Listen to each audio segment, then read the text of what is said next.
नवरात्रि के 9 दिनों तक ये एक कार्य जरूर कर लेना। माँ दुर्गा इतनी धन पैसा संपदा से आपकी झोली भर देंगी, खुद का मकान 9 दिन में ही बन जाएगा। दोस्तों, आज की वीडियो में हम आपसे बात करने वाले हैं शारदीय नवरात्रि के बारे में।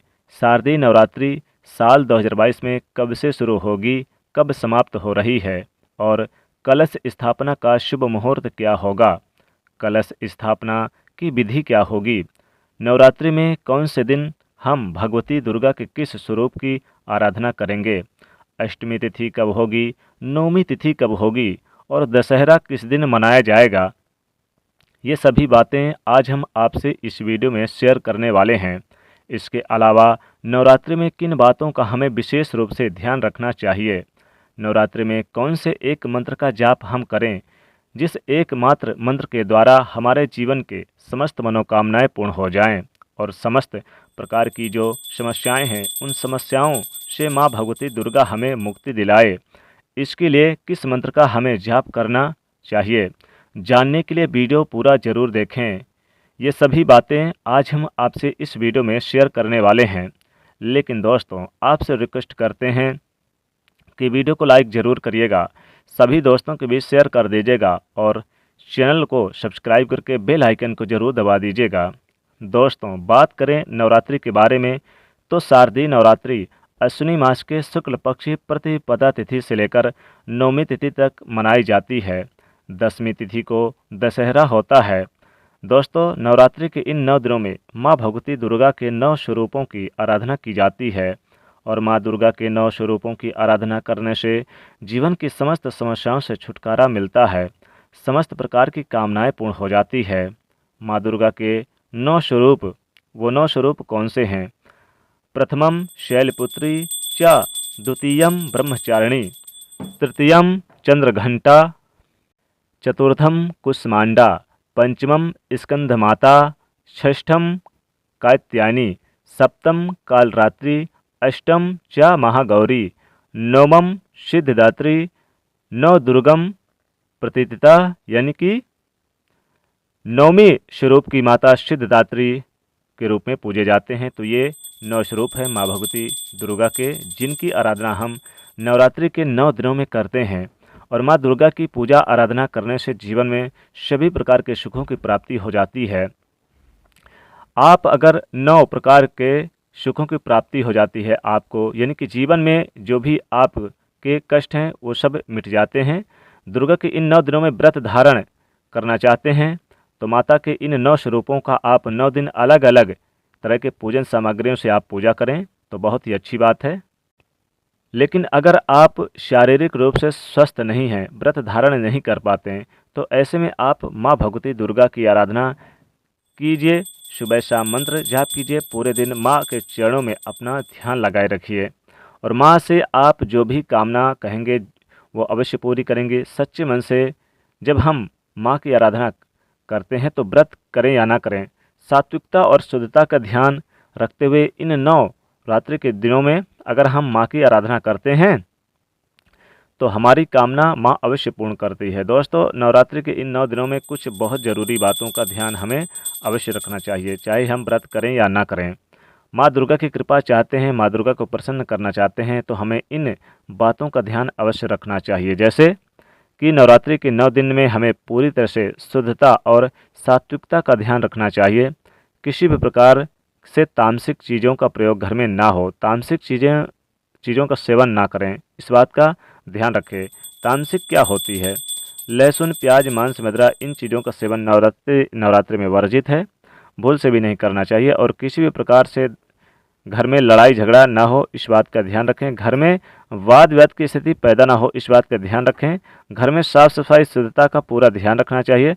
नवरात्रि का व्रत कर रहे हैं या फिर नहीं भी कर रहे हैं, सिर्फ आप पूजा आराधना भी सुबह शाम कर रहे हैं, तब भी आप ध्यान रखें कि किसी भी प्रकार से आपके घर में किसी भी की यानी चुगली ना हो, किसी की बुराई ना करें, किसी की निंदा ना करें, किसी के बारे में आप अपशब्द का प्रयोग ना करें। किसी दूसरों के बारे में घर में बात करने से घर में नकारात्मक ऊर्जाओं की वृद्धि होती है और जहाँ पर नकारात्मक ऊर्जा होती है माँ का वास वहाँ नहीं होता, इस बात का ध्यान रखना चाहिए। तो सिर्फ कलश की स्थापना करने से, मूर्ति की स्थापना करने से या फिर सुबह शाम पूजा करने से माँ की कृपा नहीं मिलती। माँ की कृपा हमें तभी मिलती है जब हम अपने घर में सकारात्मक माहौल बनाकर रखें। आपको ध्यान रखना है कि घर में किसी भी प्रकार से लड़ाई झगड़े, वाद विवाद या फिर किसी दूसरे की बुराई परिवार की किसी भी सदस्य के द्वारा घर में नहीं होनी चाहिए। अगर आप इस तरह से नवरात्रि में नियमों का ध्यान रखते हुए पूजा आराधना करते हैं तो थोड़ी सी पूजा आराधना से भी माँ प्रसन्न हो जाती हैं और कृपा करती हैं, सभी प्रकार के दुख हर लेती हैं, कष्ट हर लेती हैं और सुखों की प्राप्ति भक्तों को करा देती हैं माँ दुर्गा। और वो अगर प्रसन्न हो जाएं तो, लेकिन माता की कृपा पाना चाहते हैं तो शुद्ध और सात्विकता विचारों के द्वारा माँ की आराधना कीजिए, सच्चे मन से माँ की आराधना कीजिए। आप जानते हैं कि नवरात्रि कब से प्रारंभ हो, कब समाप्त होगी और कलश स्थापना का शुभ मुहूर्त क्या।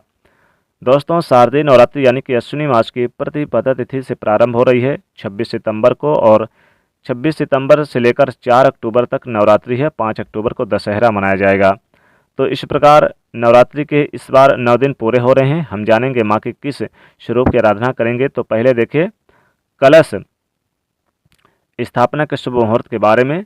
26 सितंबर को घट स्थापना का जो शुभ मुहूर्त है वो सुबह 6:11 से 7:23 तक है। सुबह 7:30 से 9 बजे तक राहु काल होगा। उसके बाद 9:12 से 10:42 के बीच नवरात्रि कलश स्थापना कर लेनी भी बहुत ही शुभ रहेगा। और इस समय मुहूर्त में नहीं कर पाते तो अभिजीत मुहूर्त दोपहर 11:38 से दोपहर 12:36 के बीच कलश स्थापना बैठा सकते हैं। जहाँ पर आप कलश स्थापना करना चाहते हैं, आप ध्यान रखें आपके घर का उत्तर पूर्वी कोना हो, घर साफ सुथरा हो, ईशान कोण हो। ईशान कोण में आप कर सकते हैं। जिस जगह पर कलश स्थापना करेंगे उस जगह में साफ़ सफाई करने के बाद गंगा जल का छिड़काव करें, फिर चौकी लगाएं और उसके ऊपर लाल कपड़ा बिछाएं। फिर माँ की मूर्ति को अपने वहाँ पर स्थापित करें और विधिवत पुष्प वगैरह बिछाकर माँ के सामने, यानी कि आप अपनी चौकी भी लगाएं और एक अखंड दीपक जलाएं। संभव हो तो अखंड दीपक जलने से माता की कृपा बहुत बरसती है। और आपको ये विशेष रूप से ध्यान रखना है कि दीपक बुझने ना पाए। और आइए आप जानते हैं कि इन 9 दिनों में कौन सी माँ की किस दिन आपको आराधना करनी है, ताकि आपके जीवन में दिन दुगनी रात चौगुनी तरक्की आपको प्राप्त हो और माँ दुर्गा आपकी झोली खुशियों से भर दे, पैसा धन संपदा से भर दे। खुद का आपका मकान भी 9 दिन में बन जाएगा। एक ऐसा उपाय और मंत्र भी हम आपको बताएंगे। दोस्तों, नवरात्रि के पहले दिन माँ शैलपुत्री की पूजा की जाती है। शैलपुत्री को शुद्ध गाय का घी का दीपक जलाएं, शुद्ध गाय के घी का दीपक का भोग लगाएं, फिर उनका पूजन करें, आरती करें, सफ़ेद पुष्प चढ़ाएं, ग्रहण करें। ऐसा करने से माँ भगवती की कृपा से आशीर्वाद प्राप्त होता है। और अगर आप ऐसा कार्य करते हैं तो 9 दिन के ही अंदर आपका खुद का घर भी बन जाएगा। अगर आपकी मनोकामना अगर बोलेंगे तो नवरात्रि के दूसरे दिन किस माँ की पूजा करें? माँ के दूसरे स्वरूप यानी कि माँ ब्रह्मचारिणी की पूजा करें। तो इन्हें शक्कर घी का भोग लगाएं।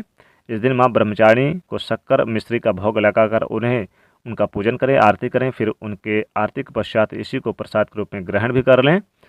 माँ की कृपा से जो भी मनोकामना होगी 9 दिन के अंदर पूरी होगी। नौकरी, व्यापार, संतान और आपके घर का जो भी, आप गाड़ी खरीदने का जो भी इच्छा होगी पूरी होगी।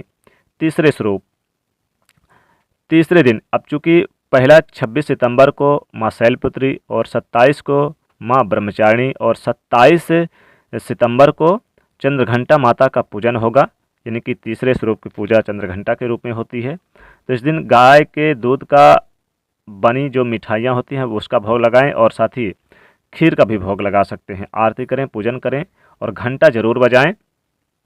जो भी मनोकामना आप बोलेंगे घंटा बजाते समय, खुद का मकान, गाड़ी, वाहन, सभी प्रकार का आपका सुखों की प्राप्ति होगी। चंद्र घंटे की आवाज़ से माता रानी अवश्य प्रसन्न हो जाती हैं। चौथे स्वरूप यानी कि 29 सितंबर, 26 सितंबर को माँ शैलपुत्री, 27 को माँ ब्रह्मचारिणी, 28 को माँ चंद्रघंटा और 29 को माता कुष्मांडा का पूजन करें। जी हाँ, 29 सितंबर को कुष्मांडा माता का पूजा करें, श्रीफल उन्हें अर्पित करें, मालपुए और अंगूर का भोग लगाएं और कुछ विशेष वस्तुएं उन्हें जैसे कि पुष्प वगैरह अर्पित करें। और इस दिन आप माता को जो मीठी वस्तुओं का भोग लगाएंगे ग्रहण करें, सेवन करें। माँ की कृपा बरसेगी और फिर उनसे जो भी मांगेंगे पूरी होगी। दोस्तों 30 सितंबर को 5वां दिन माता स्कंद माता का पूजा करें और इस दिन उन्हें केले का भोग लगावे। केले का भोग यानी कि पीली वस्त्र का भोग लगाएं और फिर प्रसाद के रूप में ग्रहण करें और जो भी मनोकामना होगी वो तुरंत 9 दिन के अंदर ही होगा, चाहे वो घर का हो या फिर गाड़ी का हो, कुछ भी हो। अब 1 अक्टूबर को माता यानी कि नवरात्रि के जो 5वें स्वरूप यानी कि पूजा स्कंद माता की होगी। इन्हें केले के नेवेद्य चढ़ाएं और बादाम है, छुहारे वगैरह का भोग लगाएं, फिर इसका सेवन करें। इनकी पूजा करेंगे तो जल्द आपका घर भी बन जाएगा। अब 6वें स्वरूप की माता कात्यायनी की पूजा करें और इनको शहद का भोग लगाएं। शहद के रूप में इन्हें भोग लगाकर कुछ विशेष वस्तु अर्पित करें तो माता शीघ्र शीघ्र आपकी मनोकामना पूरी करेंगी। 7वां स्वरूप काल रात्रि का होता है, ये 2 अक्टूबर को आपको करना पड़ेगा। तो इस दिन इन्हें गुड़ का भोग लगाएं तो विशेष लाभ होगा। और 8वां स्वरूप जिसको कहते हैं कि अष्टमी भी रहती है, ये 3 अक्टूबर को अष्टमी रहेगी। माँ महागौरी का पूजन करें इस दिन और इस दिन माता को पानी वाले नारियल का भोग लगाएं तो विशेष रहेगा। सफ़ेद पुष्प चढ़ाएं, लाल पुष्प चढ़ाएं और उनसे मनोकामना मांग लेंगे। महागौरी से मनोकामना मांगी हुई फिर कभी अधूरी नहीं रहती है, चाहे वो खुद का मकान हो, कुछ भी हो। धन संपदा सब कुछ भरेंगी माता। 9वां स्वरूप सिद्धिदात्री का पूजन करें। माँ सिद्धिदात्री का पूजन करते समय आप यानी कि उनको विशेष फल फूल अर्पित करें और भोग लगाएं, फिर सेवन करें। खास मंत्र यह है दोस्तों, इससे जो आपको हम बताने वाले हैं वह है ओम दुम दुर्गे नमः। इस मंत्र का जाप करें यानी कि इन 9 दिनों में 26 सितंबर से, अब चूँकि 9वां स्वरूप यानी 4 अक्टूबर को होगा, तो 26 सितंबर से 4 अक्टूबर तक नवरात्रि रहेगी और 5 अक्टूबर को दशहरा मनाया जाएगा। माता का विसर्जन होगा। दोपहर आप 12 बजे से पहले पहले विसर्जन जरूर कर लें। और दोस्तों वह मंत्र है ओम दुम दुर्गाय नमः। इस मंत्र का जाप करते हैं तो खुद का मकान, खुद का गाड़ी, बंगला सब कुछ आपको मिलेगा। जीवन में यश मान सम्मान सब कुछ मिलेगा, कभी भी किसी प्रकार की कोई कमी नहीं होगी। इसलिए ओम दुम दुर्गाय नमः इस मंत्र का जाप जरूर करें। दोस्तों वीडियो पसंद आए तो लाइक करिएगा, शेयर करिएगा और चैनल को सब्सक्राइब करिएगा। कमेंट में लिखिए जय माता दुर्गा।